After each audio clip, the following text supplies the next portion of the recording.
Yeah, I had an issue. I got a problem, I Uh-oh. guess. We had old Haggard, the preacher that got caught. Oh, yeah, yeah. So I he know. goes on TV and apologizes. Then we get Letterman gets caught, and he goes, Yeah. he apologizes on television. It looks like to me Okay. that's a little bit more kind of your own business. Why would you want to be putting that out on the airways? I guess. Well, because when you're in the public's eye, what I think, when you're in the public's eye like that, if you don't go ahead and do it, they're going to put you in all the tabloids about how sorry you are.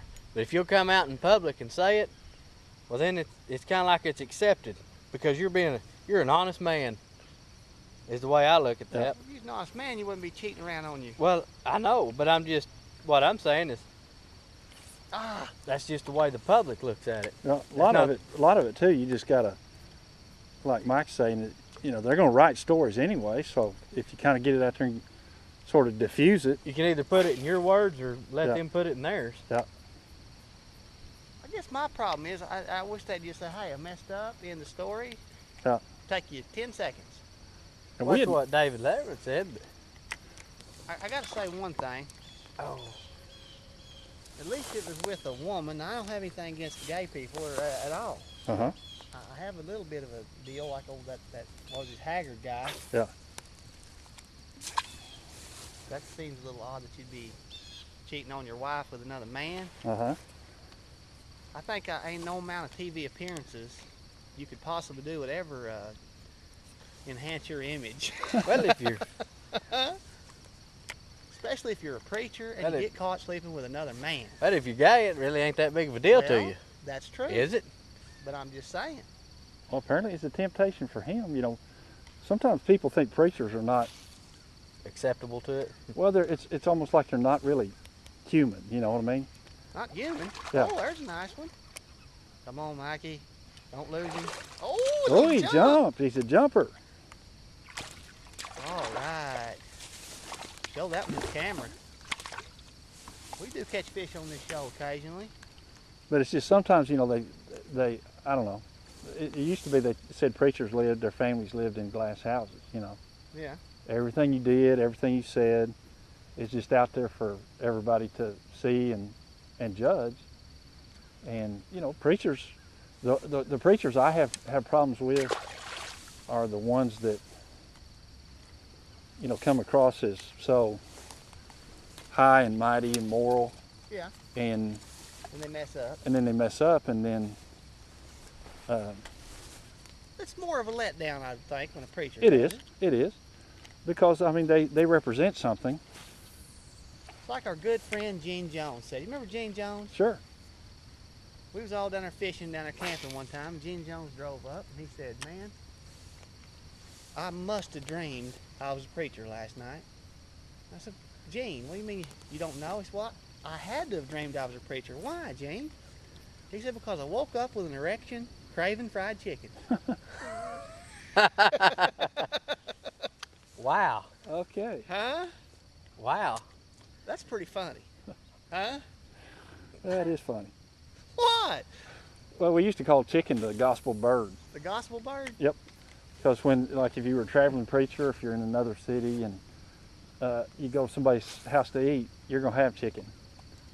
Okay, so that's where Did you have chicken a lot, did you? Oh, yeah. We called it the gospel bird. We said more chickens had died for the cause of Christ than any other animal, Yep. Gospel bird. Gospel bird. Chicken, the gospel bird. Should have been the blood of the chicken instead of the blood of the lamb. Oh. I know it. Hang on just a minute. Lord, when you strike, you aim really, really good. I know it. That was wrong. Okay. I'm 41 years old, and I can say that I don't know that anything in the world is true except one thing. Okay. This one thing. Okay. And I believe this to be the absolute. This would be on my tablet. If I had to carve a stone tablet, I would have one commandment or one truism on that tablet. Okay. The very minute you say that will never happen, Yeah. that will happen. Yeah. I've had friends that said, I will never get married. I will never get married, and then they will be married immediately. Yeah. I've had other friends say my daughter would never marry someone like that. Yeah. And Uh-oh. the first time they bring the man home, it's exactly what the man said it wasn't going to be. Yeah.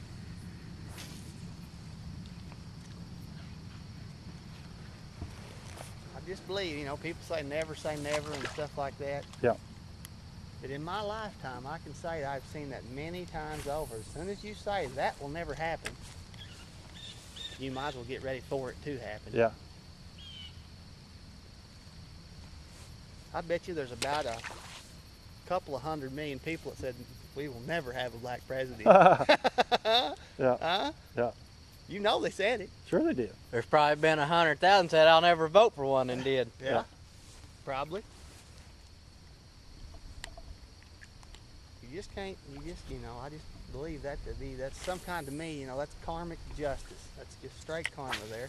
Well, I've lived long enough that you really need to be real careful about, what you say, you'll do or you won't do. Yeah. What you will do or you will not do. Yeah. You got to be careful about that. But I won't do that, and you'll find yourself just doing it with a smile.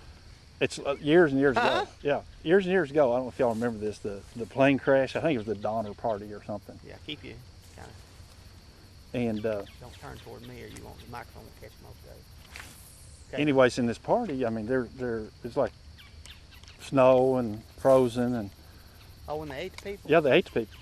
And of course, people say I'd never eat another human being. Yeah. Well, they're not. If I was going to go into Runts or something, it wouldn't be something I'd want to order. But are you going to die or are you going to survive? When you do what you have to do, Let me ask you this, just out of curiosity. Say you're on an airplane, you have a plane wreck, and you're dying. Okay. And there's a Chinese, a black, a white, and a Mexican. And they're the four that's died. Okay.